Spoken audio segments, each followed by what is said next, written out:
원래 예수님하고 세례 요한이 이종 사촌간인 거 아시죠? 그래서 세례 요한의 제자가 다 예수님에게로 넘어오는 거예요. 그 세례 요한의 제자가 지금 쉽게 말해서 예수님의 제자로 전도가 되는 거예요. 그런데 그 세례 요한과 예수님이 이종 사촌간이다. 전도에는 관계가 중요한 거죠. 어떤 관계냐? 최소한 사촌간 정도로 다정해야 전도가 가능하다. 그 중에 안드레라는 제자가 있어요. 그 안드레가 자기 친형제인 베드로를 전도합니다. 그 전도도 관계 때문에 전도가 되는 거예요. 친형제니까. 그냥 친형제가 가자고 그러니까 간 거지요. 그러니까 전도에는 이 관계가 중요한 거죠. 때로는 친형제 같은 친밀감이 먼저라 이거죠. 그 다음에 전도예요. 이 베드로와 안드레하고 같은 동네에서 자란 중마지우가 있습니다. 그게 누구냐면 빌립입니다. 그러니까 같은 동네에서 같이 자란 이 중마지우 빌립을 또 전도하잖아요. 베드로가 전도를 합니다. 이 관계라고 하는 것이 인생의 성공 실패를 좌우합니다. 여러분, 사실은 부부도 관계입니다. 관계가 깨지면 남이 되는 거예요. 그래서 서로 관계를 굉장히 귀중히 하여야 할 입장인데도 자존심 건드리고 존경 안 하고 그러면 안 됩니다. 부부도요, 영원히 부부가 아니에요. 헤어지면 남이에요. 여러분, 내가 낳은 자식도 이 관계입니다. 관계 때문에 자식이고 부모예요. 관계가 깨지면요, 부자 관계가 아니에요. 내가 안 낳았어도 양자로 받아들여서 관계가 너는 아들 나는 아버지 그러면 부자가 되는 거예요. 내가 낳았어도 관계가 깨지면 부자가 아니고, 내가 안 낳았어도 관계가 형성이 되면 부자가 되는 거예요. 전부 다 관계예요. 여러분, 성공 실패가 이 관계를 얼마나 귀중히 여기고 그 관계를 얼마나 잘 관리하느냐에 따라서 성공 실패가 결정이 된단 말이에요. 믿습니까? 그리고 그 관계를 다른 말로 하면 리더십이라고 그래요. 리더십. 제가 그 리더십을 연구해서 PhD를 받았어요. PhD라는 말은 철학 박사라는 뜻이에요. 자랑하려고 한 게 아니에요. 나름대로 이 리더십에 대해서는 제가 전문가예요. 그 리더십의 중심이 관계입니다. 관계. 그러니까 보세요. 세례 요한하고 예수님하고 어떤 관계예요? 이종 사촌간이에요. 그래서 세례 요한의 제자가 예수님의 제자가 되는 거예요. 그 다음에 그 중에 안드레하고 베드로가 무슨 관계예요? 친형제 관계예요. 그래서 그 안드레가 베드로를 예수님께 전도하는 거예요. 그 다음에 베드로하고 빌립이 또 무슨 관계예요? 중마지우라고 그랬잖아요. 그러니까 또 그 관계 때문에 빌립이 또 전도를 받는 거예요. 이제 빌립은 또 나다나엘을 전도합니다. 아주 친한 친구예요. 관계 때문에 전도가 됩니다. 다음 주에 우리가 이제 쉽게 말하면 해피데이죠. 그 우리말로 번역하면 총동원 주일이에요. 여러분 다 한두 명씩 데리고 오셔야 돼. 데리고 오겠다 그래서 써낸 사람이 지금 1040명이요. 여기 위에 있잖아요. 이게 이제 그동안의 관계를 맺으라고 그래요. 좋은 관계를 맺어라. 좋은 관계를 맺어라. 전도뿐이 아니고 여러분 인생의 성공 실패가 관계에 있다. 믿습니까? 어떤 분이 그 자기 남편하고 이혼하려고 그랬대요. 그랬다가 기도하다가 문득 깨달았대요. 뭘 깨달은지 아세요? 그놈이 그놈이다. 그걸 깨달았대요. 그 관계를 잘 아는 사람이요. 그놈이 그놈이야. 어떤 분은요 금폭교회를 떠나려고 그랬대요. 그러다가 또 문득 기도하다가 하나님 응답을 줬대요. 그 교회 가면 더 나쁜 놈이 있다. 그랬다는 거 아니에요. 그러니까 나하고 안 맞는 사람 있죠. 그걸 수용을 못하는데 어떻게 사회생활이 가능합니까? 나하고 틀린 사람 있죠. 그 사람을 받아들이는 포용력이 없는데 무슨 그 사람이 사회생활이 가능하겠냐. 관계가 중요합니다. 그래서 결국은 이 관계 전도로 이 나다나엘이 예수님 앞에 오게 된 것입니다.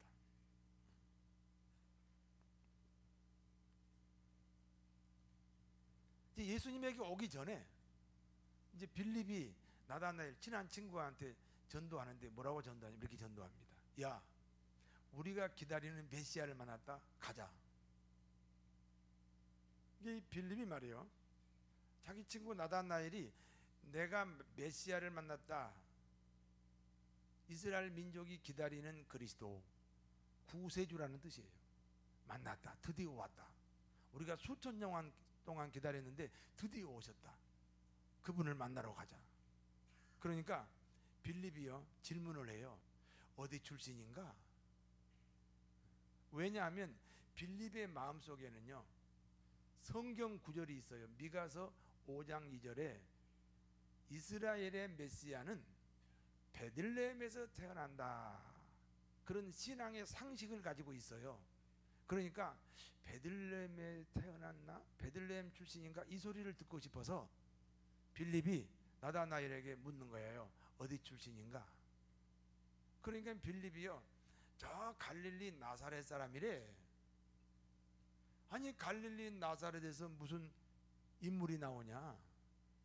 솔직히 이스라엘 전역에서 가장 소외된 곳이 갈릴리 나사렛입니다. 무식하고 가난하고 정말 그 이스라엘 전체 민족에서 가장 소외된 그룹이 그 갈릴리 나사렛이라는 곳인데 그거 출신이라 그러니까 얼른 떠오르잖아요. 공부를 못했을 것이다. 출신이 비천할 것이다. 그리고 베들레헴에서 출생해야 한다고 그 성경에 그랬는데 나사렛에서 무슨 선한 것이 인물이 나오겠냐. 그리고 이제 거절하잖아요 빌립이. 그때 나다나엘이 또 어떻게 설득한 줄 아세요? 전도는 설득이 아니에요. 전도는 이해시키는 게 아니에요. 이게 무슨 얘기하고 같으냐면 어느 개구리가 말이죠. 겨울철이 오면 모든 개구리는 땅속에 들어가야 되잖아요. 근데 어떤 개구리가 미처 땅속에 못 들어갔다는 거 아니에요.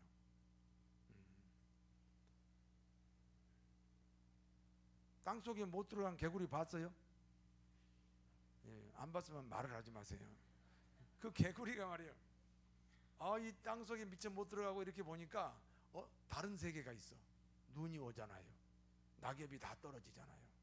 완전히 여름하고 완전히 다른 세계가 있어요. 그래서 그 개구리가 그 땅속에 못 들어갔지만 어떻게 살아남아 가지고 그 다음 여름에 연못에서 수많은 개구리에게 겨울 이야기를 하는 거예요. 그러면 다른 개구리들이 그 겨울 이야기를 알아들을까요? 못 알아들을까요? 못 알아들어요. 그래서 이렇게 말해야 돼. 너 겨울에 땅속에 들어가지 말고 한번 봐. 이 방법밖에 없어요. 그렇지요? 그러니까 전도는 뭐예요? 아무리 설득해도 이해를 못하니까 와 보라. 그냥 와서 보라. 그냥 오면 하나님께서 감동을 주시고 깨달음을 주시고 믿음을 주실 줄로 믿습니다. 그래서 빌립이 그 나다나엘에게 미가서 5장 2절을 기억하면서 나사렛에서 무슨 선한 인물이 나오냐라고 그 거절하는 그 나다나엘에게 와보라, 그냥 가보자, 그렇게 설득해가지고 드디어 나다나엘이 예수님 앞에 왔다 그 말입니다. 그런데 문제는요, 지금 나다나엘하고 예수님은 평생에 처음 보는 사이지요. 그렇지요. 그런데 처음 보는 사이인데 예수님이 나다나엘을 이렇게 칭찬합니다. 이야, 너는 참 이스라엘이고 너 속에는 간사한 것이 없다. 참 이스라엘이다 그 말은 너 진짜 기독교인이다. 그리고 네 속에 간사한 것이 없다. 너는 하나도 포장된 것이 없다. 너는 속과 겉이 똑같다. 넌 진실하다. 이렇게 예수님이 생면부지의 이 관계인데도 불구하고 이 나다나엘을 예수님이 칭찬하는 거예요. 여러분, 나다나엘이 낯선 사람으로부터 칭찬을 받으니까 기분이 좋을까요? 나쁠까요? 예? 좋아요? 여기 아가씨들은 잘 들으세요. 낯선 사람이 칭찬하면 따라가야 돼요? 경계해야 돼요? 자기가 괜히 따라가놓고는 나중에 무슨 폭행이다 어쩌다 그런 소리 하지 말아요. 원인 제공하고 그런 소리 하지 말라고요. 여보세요. 낯선 사람이 칭찬하는데 기분이 좋다? 좋을 수도 있겠지만 이 낯선 사람이 까닭없이 칭찬하면 이 자존심 문제가 걸리는 거 아닙니까?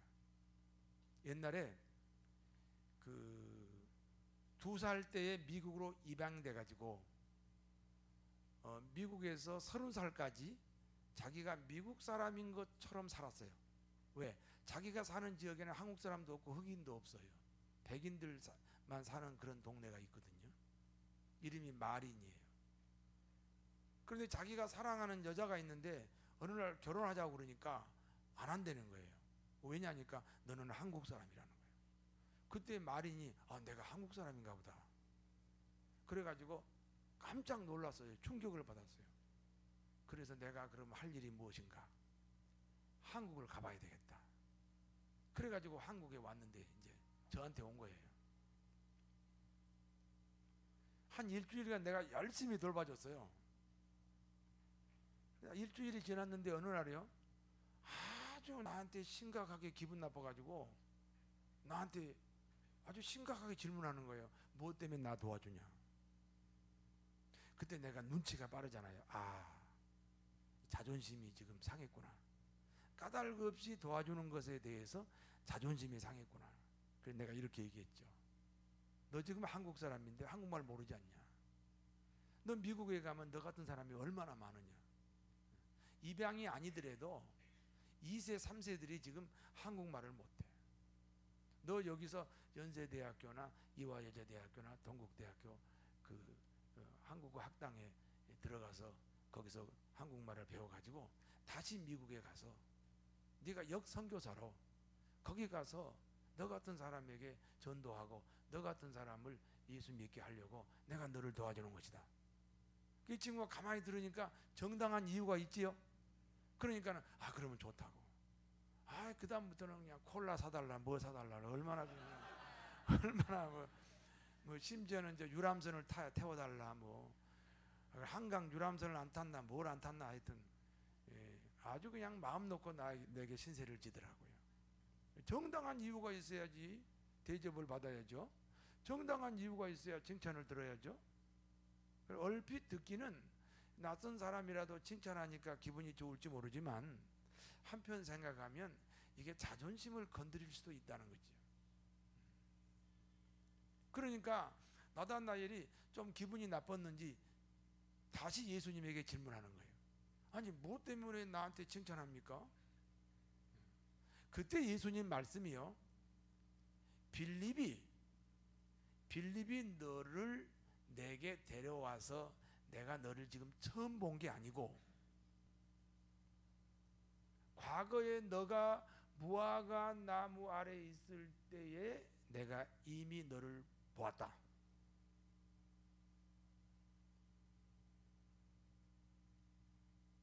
그때 빌립이요 깜짝 놀랍니다. 과거에 너가 무화과 나무 아래 있을 때에 내가 너를 보았다는 이 말씀에요 바로 무릎을 꿇고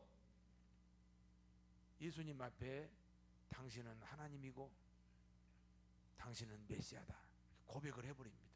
얼마 전까지 그 나사렛에서 무슨 메시아가 나오느냐, 무슨 선한 것이 나오냐 하고 거절했던 그 나다나엘이 예수님이 너 무화과 나무 아래 있을 때 내가 이미 너를 보았다는 그 말 한마디에 갑자기 무릎을 꿇고 나다나엘이 자기에게 소개했던 그대로 당신은 하나님이요, 당신은 이스라엘의 임금이요, 당신은 우리가 기다리는 메시아라고 그래요.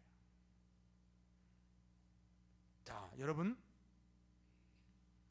왜 무화과 나무 아래 있다는 그 말 한마디에 이 나다나엘이 이 태도가 이렇게 돌변했을까요? 그 당시에 모든 이스라엘 백성들은 사람에게 보이는 신앙이에요. 기도를 해도요 사람들이 많이 오가는 사거리 복판에서 기도한다? 그럼 사람들이 아 저분이 기도하는구나. 찬송을 불러도요 옥상에 올라가서 찬송 부른다니까. 아 저 사람 찬송하는구나.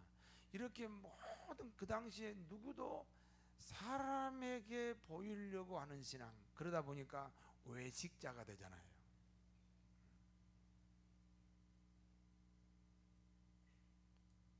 여러분 성경책 가져오셨죠? 안 가져오신 분은 옆에 사람 보시고 한번 마태복음 23장을 보세요.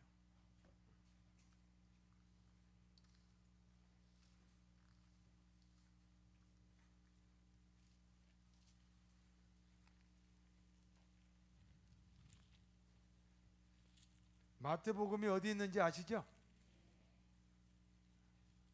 창세기 다음에 마태복음이 있어요. 23장입니다.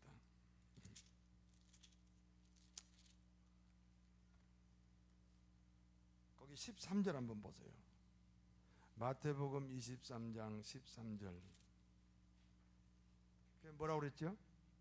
화 있을진저 외식하는 서기관들과 바리새인들이여, 너희는 천국 문을 사람들 앞에서 닫고 너희도 들어가지 않고 들어가려 하는 자도 들어가지 못하게 하는도다. 이게요 왜냐하면 외식하는 자라는 게 뭐죠? 하나님에게 보이려는 신앙이 아니고 누구에게 보이려는 신앙? 사람에게 보이려는 신앙. 그러니까 얼마나 위선자가 됩니까? 얼마나 많이 속여야 됩니까? 그 다음에 15절 보세요. 또 뭐라 그랬어요? 화 있을진저 외식하는 서기관들과 바리새인들이요. 거기까지만. 또 16절에도 뭐죠? 화 있을진저 눈먼 인도자여, 너희가 말하되 누구든지 성전으로 맹세하면 아무 일 없거니와 성전으로 금으로 맹세하면 지킬지라 하는도다. 계속해서 또 나오지요. 또 23절에도 나오지요. 거기 앞에만 읽어요. 시작. 화 있을진저 외식하는 서기관들과 바리새인들이요. 거기까지만. 외식이라고 하잖아요. 외식. 누구에게 보이는 신앙? 사람에게 보이는 신앙. 25절에도 나옵니다. 거기도 나와. 읽어봐요. 화 있을진저 외식하는 서기관들과 바리새인들이요. 그 다음에 27절과 28절은 같이 읽어요. 화 있을진저 외식하는 서기관들과 바리새인들이요, 회칠한 무덤 같으니 겉으로는 아름답게 보이나 그 안에는 죽은 사람의 뼈와 모든 더러운 것이 가득하고. 그렇지요? 무덤이 아름다운 잔디로 이쁘지요. 그러나 그 속은 시체가 있잖아요. 마치 이스라엘 민족의 기도 생활, 찬양 생활, 예배 생활이 외식이니까, 다른 사람에게 보이는 신앙이니까 회칠한 무덤 같다는 거죠. 그 다음에 28절이요. 이와 같이 너희도 겉으로는 사람에게 옳게 보이되 안으로는 외식과 불법이 가득하도다. 그러면서 33절을 한번 같이 읽어요. 뱀들아 독사의 새끼들아 너희가 어떻게 지옥의 판결을 피하겠느냐. 그 당시 예수님께서 가슴을 치시면서 한탄하면서 이스라엘 백성들의 그 외식하는 신앙, 사람들에게 보이려고 아주 모든 그 사람의 헌금도 사람이 알아줘야 헌금하지 사람이 안 알아주면 헌금하지 않습니다. 어느 날 텔레비를 보니까 그 고덕동의 어떤 교회가 새벽기도 하는 것을 중계하더라고요. 한 2만 명 모였다 그래요. 새벽기도 하는 것을 텔레비전에 중계를 해요. 그거 자랑해서 뭐 하겠다는 거예요. 그냥 가슴이 아팠어요. 그걸 보고 또 얼마나 많은 사람들이 갈까. 주로 그 천주교에서는 무슨 구제 사업을 하면 부르짖기를 하면 꼭 신문 기자를 부르고 그리고 방송국에 꼭 알려요. 그래가지고 뉴스거리를 만들어요. 얼마나 외식입니까?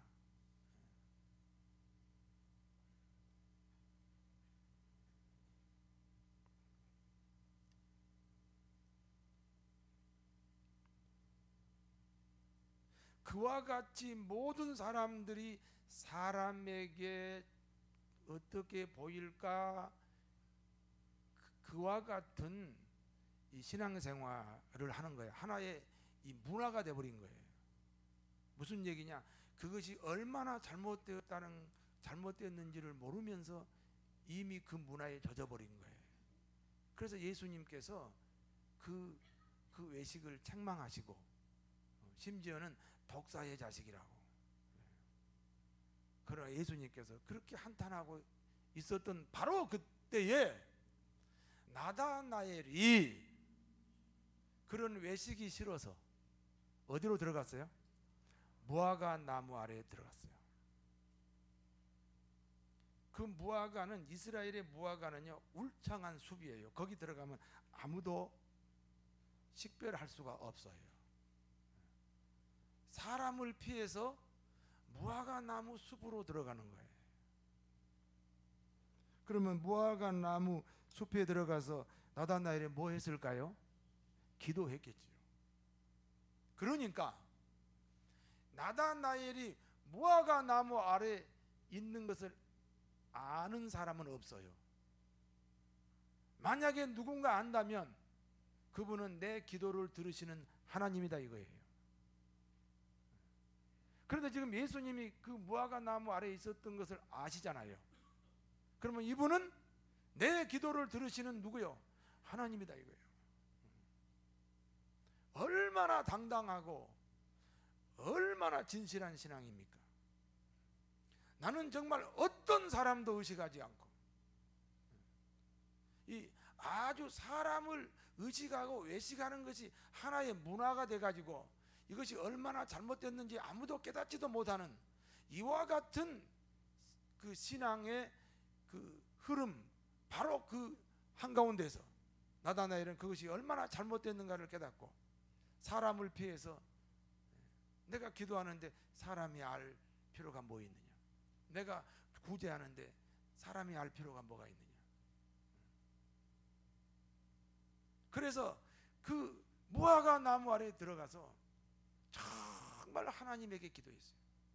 내가 이 무화과 나무 아래에 있는 걸 아는 사람은 하나님뿐이에요. 왜?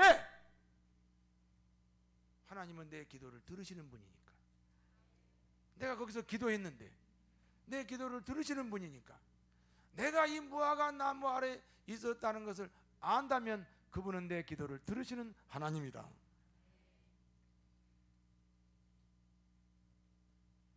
지금 누가 그 무화과 나무 아래에 있는 것을 아셨어요? 예수님이.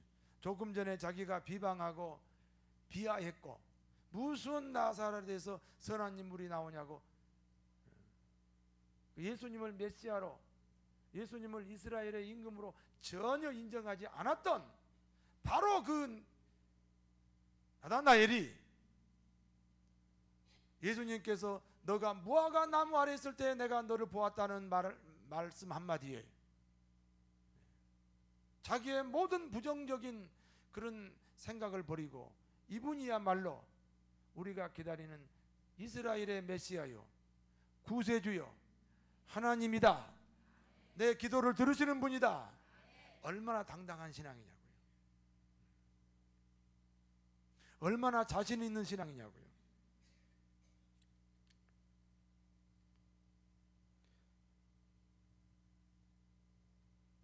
나다나엘의 고백을 받으신 주님께서 다시 말씀합니다. 너는 무화과 나무 아래 있을 때 보았다는 것 때문에 놀라는구나. 그보다 더 놀라운 일이 있다. 너 같은 신앙에는 하늘문이 열릴 것이다. 천사가 너의 기도를 가지고 하나님께 올라가고 천사가 하나님의 응답을 가지고 너에게 내려올 것이다.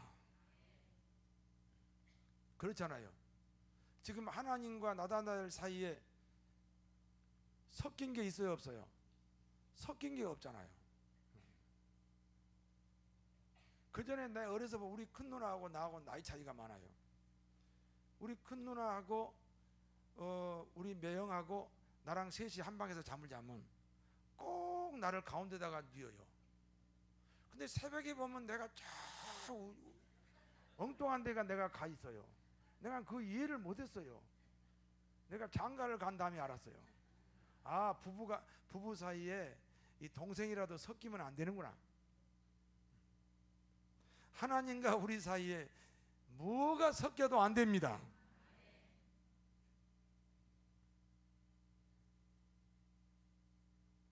하나님과 나 사이에 돈이 섞여도 안 됩니다.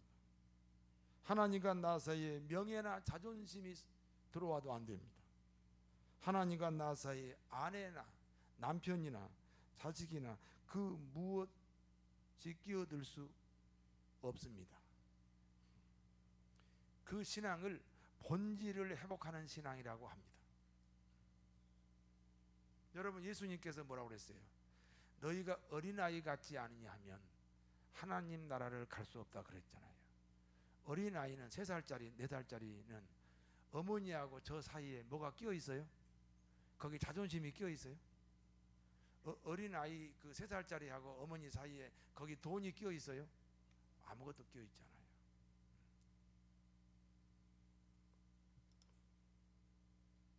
나다나엘의 신앙, 하나님과 나다나엘 사이에 아무것도 섞이지 않는 그런 신앙에는 사람을 의식할 필요가 없잖아요. 사람 앞에 잘 보일 이유가 하나도 없잖아요.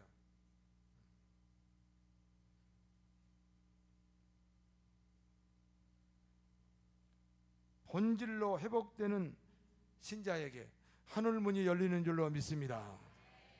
하늘문이 열려보세요. 하늘문이 열렸잖아요. 치료가 이루어집니다. 관절염, 통증, 기관지, 골절상, 두통, 눈병, 기병, 축농증, 신경통, 이장병, 소장, 대장, 고혈압, 당뇨, 우울증, 불면증. 내가 더 이상 생각이 안 나서 여기까지만 적었어요. 아니, 하늘문이 열렸잖아요. 하나님과 나 사이에 걸림돌이 없잖아요. 하나님의 소원은 치료입니다. 걸림돌이 없잖아요. 치료해 주실 줄로 믿습니다. 사업이 번창합니다. 자, 하나님은 사업이 번창하기를 원할까요? 불통이 되기를 원할까요? 그런데 왜 번창이 안 됩니까? 하나님과 나 사이에 뭔가 걸림돌이 있어서 안 되는 거잖아요. 나다나엘 같은 신앙을 가지시면 하나님의 뜻이니까 번창하는 것이 번창이 이루어질 줄로 믿습니다. 형통할 줄로 믿습니다. 직장 일터에서 승리할 줄로 믿습니다. 가정에 평화가 올 줄로 믿습니다. 여러분, 야곱을 우리가 뭐라고 평가하죠?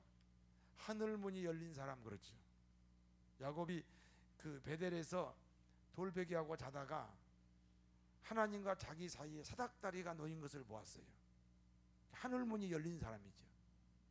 나중에 하란의 애삼촌 집에 갔는데 14년을 무료로 머슴살이 시켜요.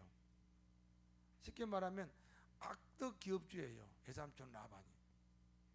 그리고 이제 15년째부터는 품삯을 주기로 하는데 하얀 양만 키우라고 주면서 검은 양이 나면 너 가져가라는 거예요. 그런데 야곱은 하늘문이 열린 사람이에요. 그러니까 어떤 결과가 왔어요? 하얀 양과 하얀 양이 결혼하는데 전부 무슨 양이 나왔어요? 검은 양이 나왔어요. 그래서 6년 만에 외삼촌보다 더 부자가 되었다. 하늘문이 열려야 됩니다. 우리가 이만큼 살아봤잖아요. 내가 원하는 대로 되는 것이 인생이 아니잖아요.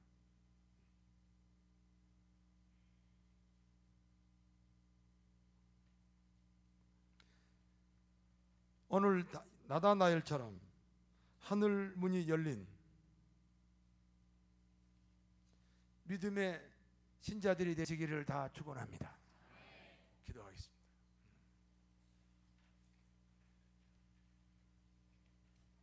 사람 중심이 아니라 하나님 중심, 건물 중심이 아니라 하나님 중심,